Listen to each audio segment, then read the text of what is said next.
minions of capital. What do you want? Petty bourgeois law. This is all you care about, right? The only thing in the world for you types. That's right. Pile it all on him now. 3 should do it. Maybe 4. I saw you poking around there, looking for evidence. You're damn diligent when it comes to dead fascies. Did you like the view?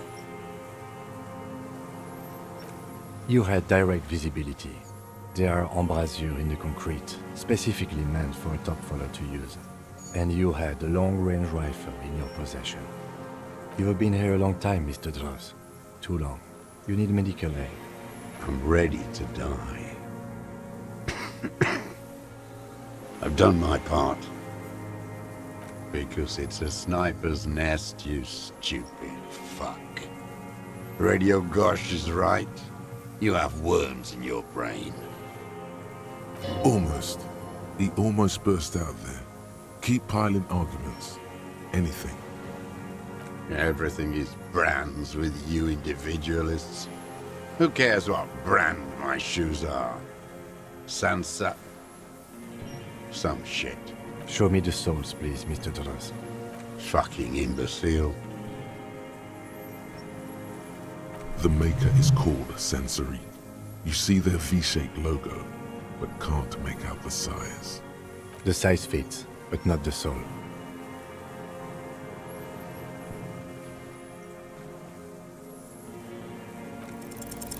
Sire, he doesn't have to be wearing them right now. Racking those brains, are you? Desperate to report something back to your masters? They must have really loved that dead fuck. The lieutenant gives you a quick sideways glance and nods to acknowledge. The prints were his. You can see it in those eyes. He can't keep them from flickering, looking for something. The old man stares at his own prints in the ash around the fire. Silent suddenly, some strange process within him. A gush of wind. Seagulls in the distance. You know who he was. A coalition-trained murderer. Armored and armed. He wasn't human. The blunt end of a hammer. Dripping with blood. Beating us to the ground. Moaning with joy. You hounds get so thorough when a company-trained killer dies. I haven't seen you on this coast for 40 years. You know, maybe I should have killed one sooner. Got your attention. Now you stop beating druggies and prostitutes in your basement. Now you come to investigate. Not when they die by the hundreds. Oh, the inhumanity. One paramilitary less in Revachol. The lieutenant raises his right arm to hush you. Hush. He does not need to be pushed anymore. The ball is rolling. I had them in my sights. Both of them. Him and the whore. I was breathing with them, in phase, and I pulled the trigger and flew on the air until I landed in his mouth. I didn't think I had a shot like that in me anymore. I did.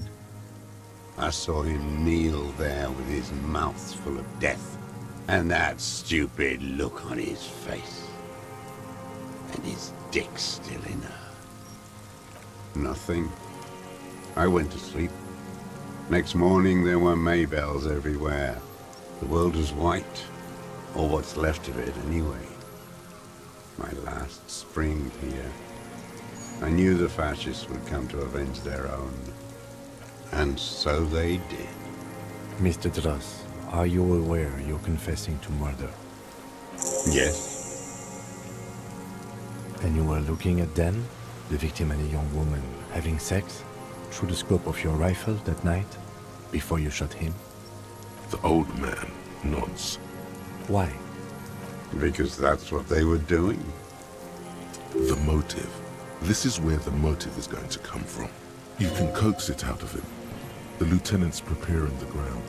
I don't understand. Do you, detective? I don't understand this part. I'm always looking. Are you always looking through the scope of a rifle? I'm just trying to understand. A rifle's scope has the best magnification. And if you don't like it? Yes. Think of it as a form of critique. You got him going. Connect every little piece now. Wrap this up like a gift. Start with when he first saw him. It will give him a chance to ramble. 3 weeks ago, when the rich hag came in on her galley. Her honor guard came in tow. Wrinkled up whore.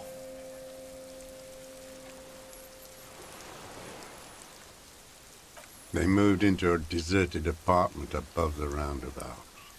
Radio equipment out for all to see. Reactionary radio playing, sloppy and drunk. I've seen their kind during the landing. Those Occidental and Mesk phalanx weren't conscripts. Boys like us. They were whites. All they know is to destroy and hurt. Barely alive. They like to kill while they're on their drugs. After the landing, in the burning years, I would take shots at them. End them. The worst ones, if I had a bullet to spare. I could see they've returned now to show their real face. The face they don't dare show their bourgeois voters back on Mundi with their families and polyester clothes. Them fucking. I didn't like that. Jealousy is a reactionary concept. I didn't like the Reaver enjoying himself. Drugged out, soothed in the arms of a young woman. I wanted him to die so he could not enjoy life anymore. And I wanted to see his head explode. That too. She should know better than to hold a child murderer between her thighs. I knew he'd be there for one more second, writhing. That's all it takes for the bullet to reach his head. Now that I think of it, I wasn't aiming for his mouth. I wanted his brains to spill out on her. But you can't have everything. He wants to see her covered in blood, to punish her. She practically breastfed that man. You wouldn't believe the things she let him do to her. While he stands here and rots. The old man raises his gaze. Something glimmers in the corner of his black eye. A bitter taste on his tongue. There's nothing to hold on to. Only this. It's not enough. Man needs to feel something else. In this fight, it helps if you have your eye on something there. It's weakness, I know. Yes, over the years. It's not unproletarian to feel something. Woman. Since she came to Martinez, I saw her sneaking in the reeds early in the morning, behind the Fell building. It was dark, still winter. She didn't have her skimpy outfit on then, just a spot in the night, moving. Past the Fell building on a ghost?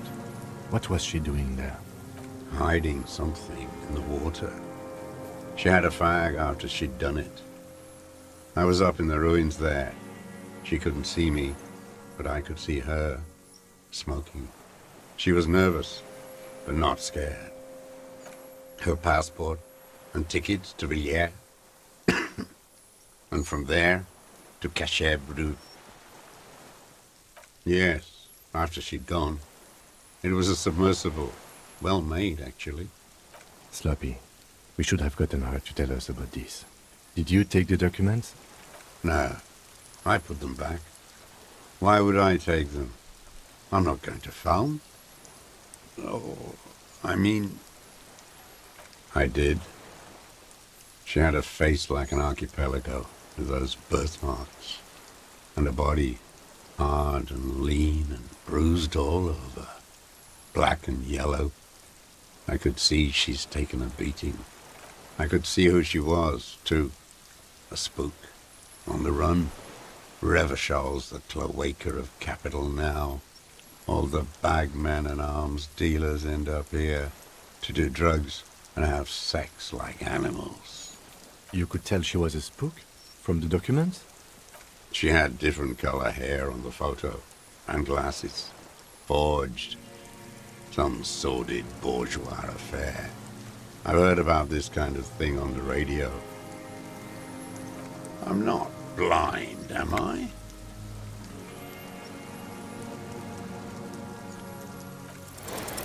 He must have climbed to the roof, maybe.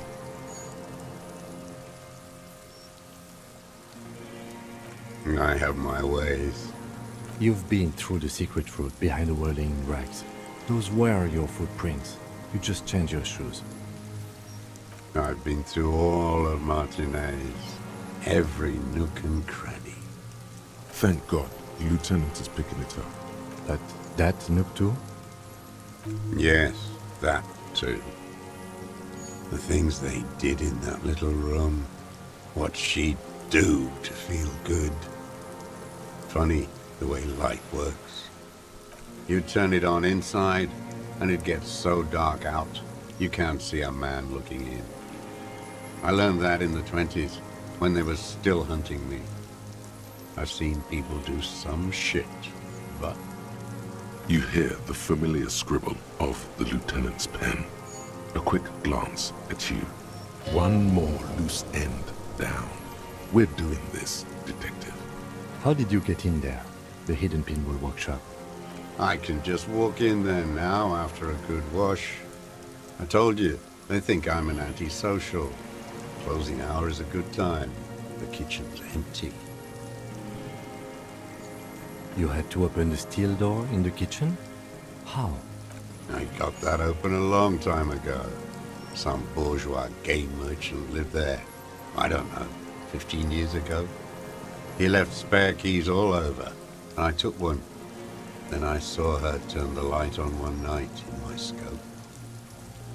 Andy found use for it. A spare key, like the one hanging behind the Union Box window. Heard. The lieutenant nods at you in acknowledgement. That's it. Motive. We have it. Where is she? I haven't seen her there for days.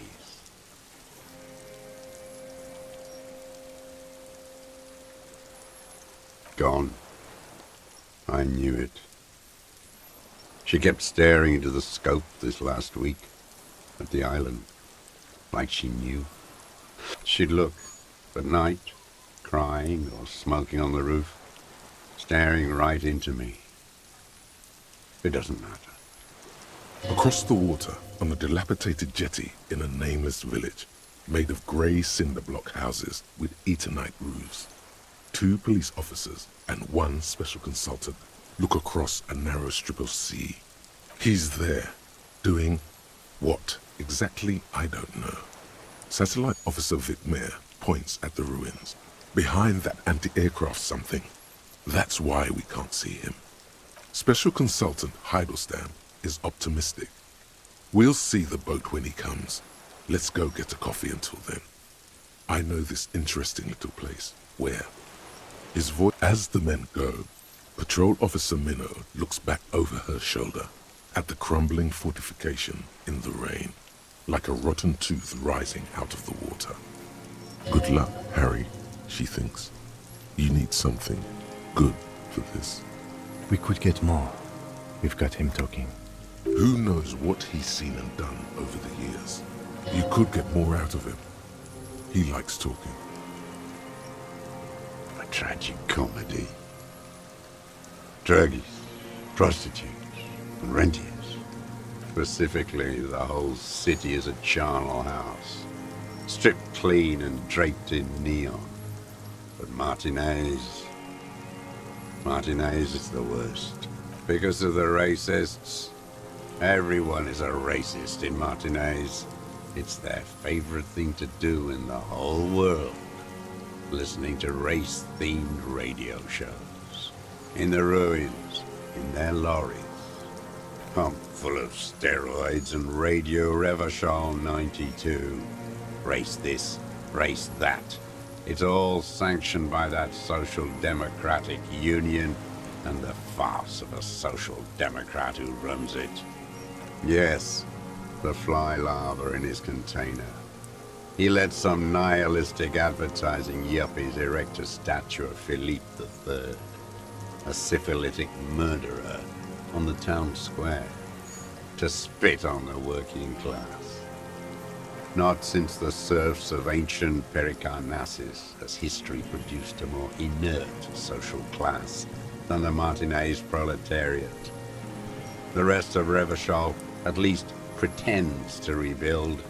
These people still live in ruins. In tents, like animals, like those boom-boom morons on the ice. A pity they didn't drown in that tent of theirs. The worst of them is the blood-drenched Sucrion on her yacht, licking her lips. The old whore's gone now. Her gun-toting porcelain men are dead. So, actually, no. The worst is that old cop parading around in his uniform, throwing balls all day. It's not enough that the racists and liberals are dancing on our graves. The old loyalist ghouls still parade the ruins too. Every morning he's there, while the parasites he fought to protect are off in Ozon, or Coyamorant, or some other island they built their palaces on, feeding on drugs and having sex with their own children. That's all the rich really want. Sex with their own children. Throughout history, even the royal bloodline of the suzerain, it's all just an excuse for them to have sordid sex. At least that old cunt, Frisell, is now dead. We did good when we pushed him under that horse car. If only, in the 30s, those disco whores. The disco whores are too much. Hatred shuts down his brain's language center, leaving only a nonsensical sputter. Ask about that cock on parade too. Make sure you get everything here. Every fucking morning for 34 years. Throwing that ball. One ball against the other. I've always loathed that game. That is not a working class game. I don't care what they say on Radio June. Royalist ghouls played like it was life itself. Click, clack across the water each day. And that uniform, like a parrot's plumage. I won't even mention that he's a traitor to his race.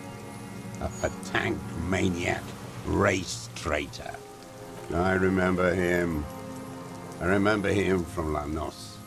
Not him personally, his make and model. There were tens of thousands of them.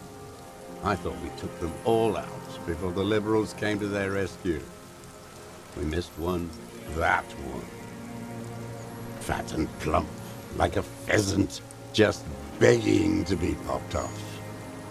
Please, Mr. Dross, shoot me. Not yet.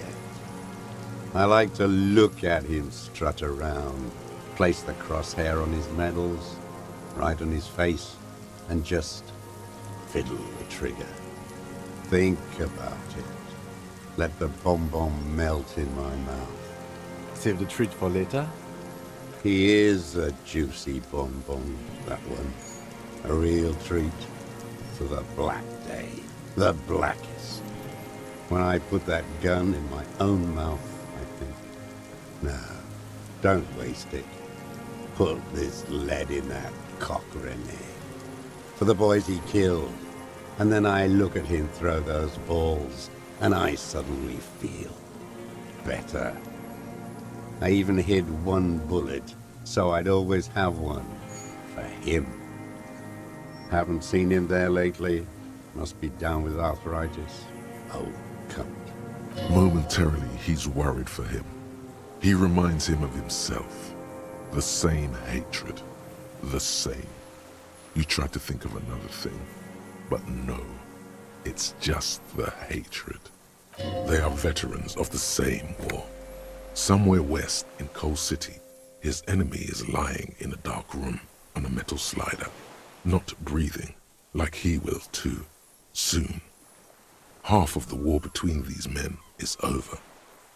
With an agitated gait, Satellite Officer Jean Heron Vichmer paces the jetty, 22 kilometers east in Martinez. What could he possibly be doing there for so long, he says. Police work? Patrol Officer Judith Minot replies, with a tinge of hope in her voice. A tinge of warmth, too, against the cold air rising from the water.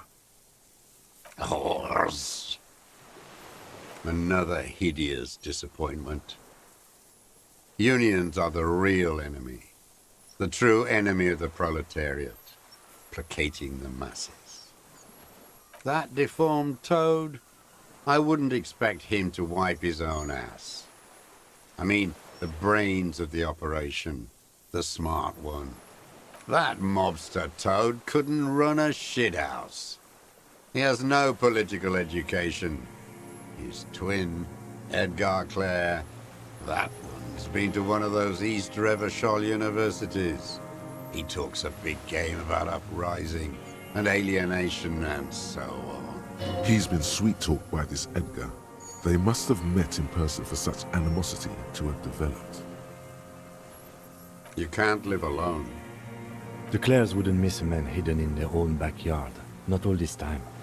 Nothing happens in Martinez without them knowing. Of course. Maybe the Clears asked him to. Don't go straight for the kill. Exhaust everything else first. Soften him up. I haven't approached anyone. I hid. It was Edgar who came to me. How did he know you were here? He didn't just stumble in like an oaf. He figured it out. Some kids told him about a monster on the island. I told you, he has brains. Stepped right off the boat and walked down where you came. I even kept the door open for him.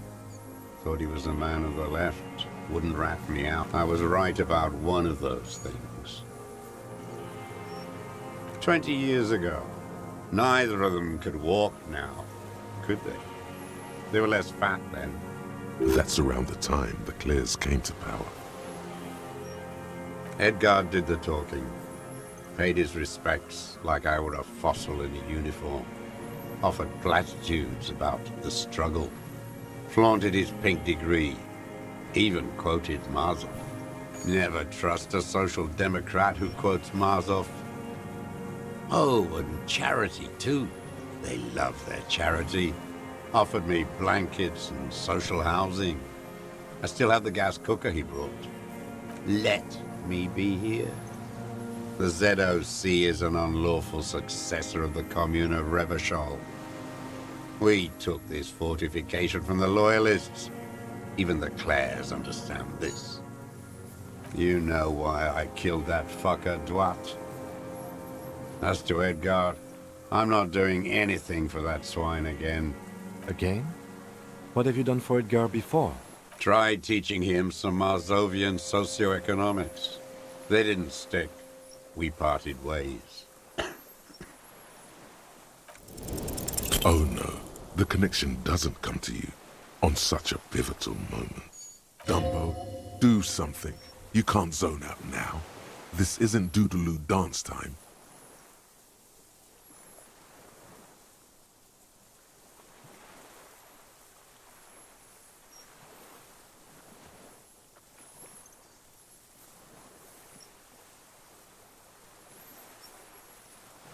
What? To your right, you see the lieutenant give you a quick sideways glance. About this deal you made with Edgar. The death of the colonel mercenary was only coincidentally beneficial to the Clares. But what about the other people you've killed for them? Other people? Like the previous 4 women of the Union. That's it. That's what you weren't connecting yourself. I didn't fight 40 years to end up an informant for the international regime. What happened, happened. Before, when you asked him about the Union, he said it was a disappointment. They promised him something political. Look who's up. You're worse off than me. We will have plenty of time to talk about this, Mr. Dross, when you are in pre-detention. It takes years in pre-detention. Go ahead. I've been in solitary confinement my whole life. Ease off it. This was not an unmitigated disaster. The lieutenant mitigated it. Just proceed, calmly. Glad? It's all gone. For a 60-year-old man with stomach trouble, who spent his entire life alone on an uninhabited island, he seems surprisingly fit. He's prone to erratic hand gestures and clearly malnourished. But that's it. You can see no more by looking at his slouched frame. The moment passes, and you say, his lip curls into a Glad? What? But you said I would be taken to the... Your Wayfarer rights have been suspended. Information provided to the officers on the scene will be used against you by the prosecution. You will be given legal counsel within 1 week and must face court in 44 days. Do you understand? Do you understand? But... No, I don't want to. I have to stay here. Your confirmation is not required, sir. Now on to the boat. You thought you heard something, but it's just the reeds. Maybe we could all fit in there. Actually, no. Not really. We could escort him to the pier, then either one of us can take him inland while the other stays here, but... But then, who watches him while you're coming back here? You come back for me? How about I go and send a boat back for you? What is this farce? This is a fucking farce. Lillian. You could ask her, maybe.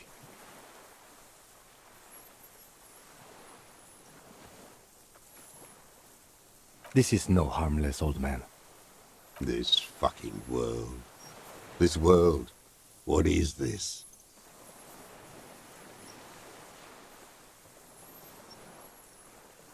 Okay, how about I take him to the precinct and you wait on the island? This world? What are you talking about? Is this...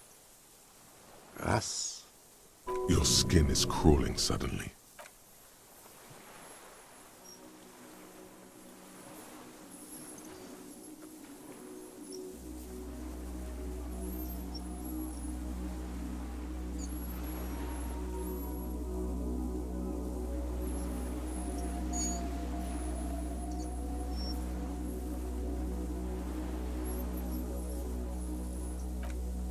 A delicate tangle of arms and legs unfolds from the reeds, limb by limb, to then just stand there, moving its scythe-like arms in ghostly silence. What are you talking about? There's nothing there. The stick insect is over 3 meters tall. It looks straight at you with its tiny pinprick eyes and its grotesquely small head. You feel your legs shaking under you, and your gun hand rise instinctively. See what exactly? A bug? I can see it. 4 simple words, thank God. If he can see, then you're not insane. But that means it's really there, spinning slowly, in absolute silence. its limbs long and slender. Be very, very careful.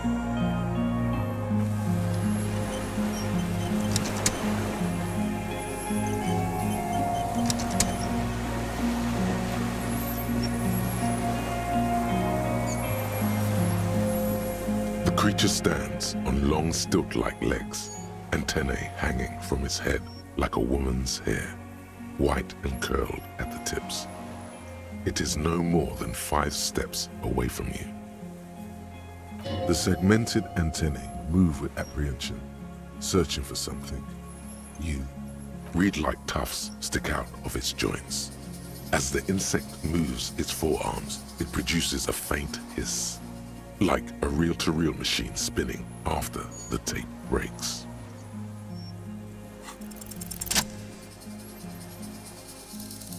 Slowly, with your breath held, you take 2 small steps toward the phasmid. The creature lets out a series of ultrasonic clicks that swarm around your head like swallows. Like laughter, a sort of happiness. Hissing and clicking, it extends its mandible-like antennae to greet you. You're right below it now, looking up at the colossal chitin of its white limbs. The head of the creature is crowned by reeds, and its eyes are like small droplets of water. The insect stops its stridulation, seeming to observe you. Below its crown of reeds, little pinprick eyes detect motion, glittering. The world stands still around you. As you do, the invertebrate comes to life, its limbs moving independent of each other, as if each has a mind of its own. They are white, like stalks of porcelain, knitting above you. No reply. A total ancient silence comes from its mouth, along with what appears to be some kind of foam. The stridulations of its limbs continue all around you. You were right. Little bubbles form on the mouth parts of the creature, on its segmented lower lip. It looks to be foaming slowly. The foam is white, then yellowish. Careful. It may be poisonous. The foam slowly turns a darker shade, like burnt caramel, as the insect moves its mouth parts, masticating. The little bubbles begin to burst, one by one.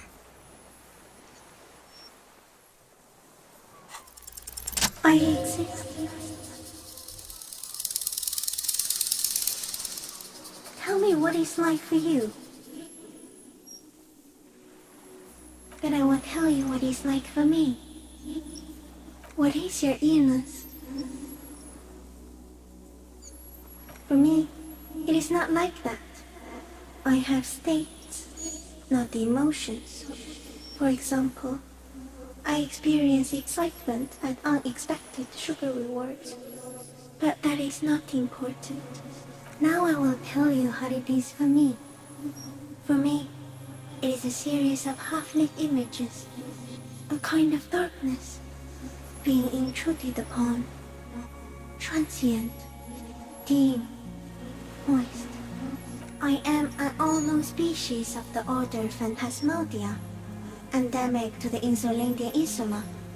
For the last 350 years, I have hidden in plain sight, masquerading as the reeds, molding, cloning myself, unfolding at night to play with trash bins and boys. No, no one believed I exist. Almost no one.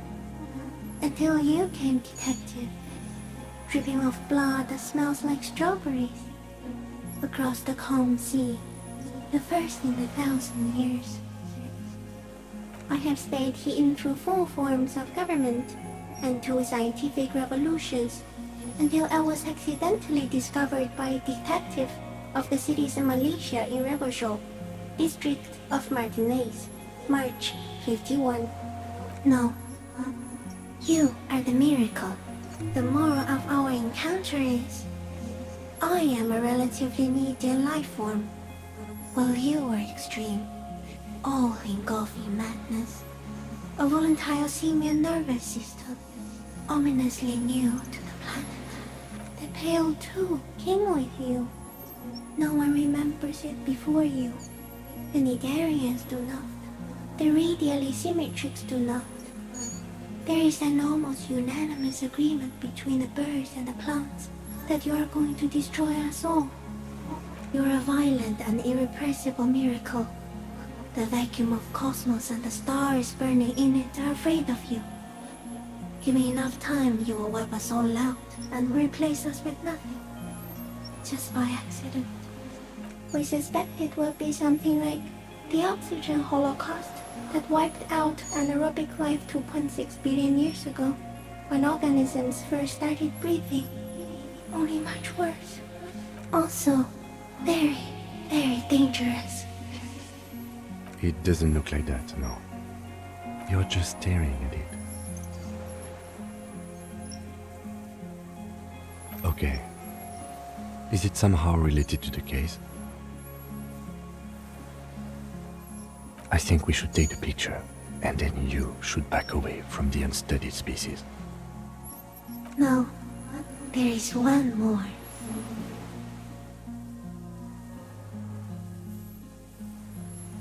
Thank you. I also have one more thing to say to you before you go. That woman. Turn from the ruin. Turn and go forward.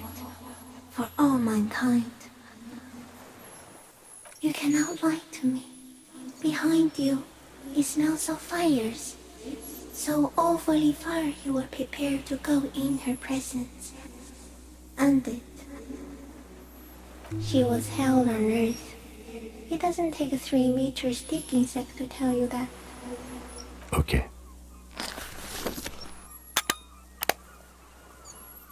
There is no change in the insect's motion while it's being aimed by the camera. It remains fixated on you. In 3. If it moves, you jump back. I'll shoot. Here we go. 3, 2, 1.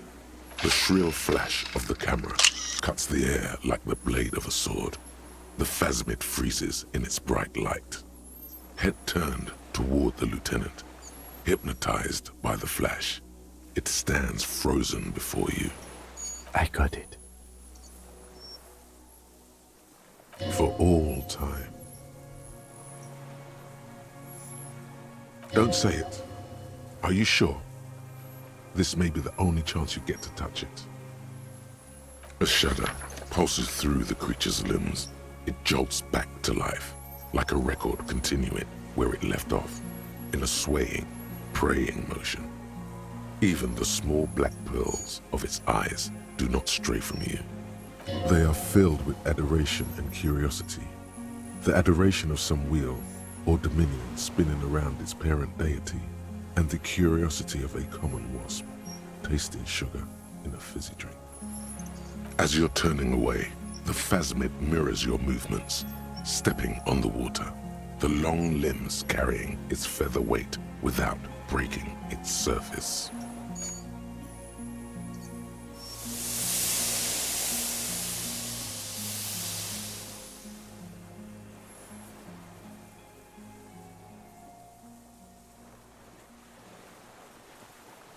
And just like that, it's gone, skating away across the sea's calm mirror like a skipping stone, leaving nothing but circles on the water. And something under it, in the place it stood, bobbing there, among the reeds, a collection of items. It's gone.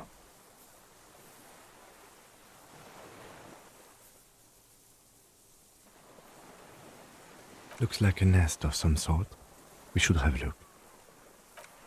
What now?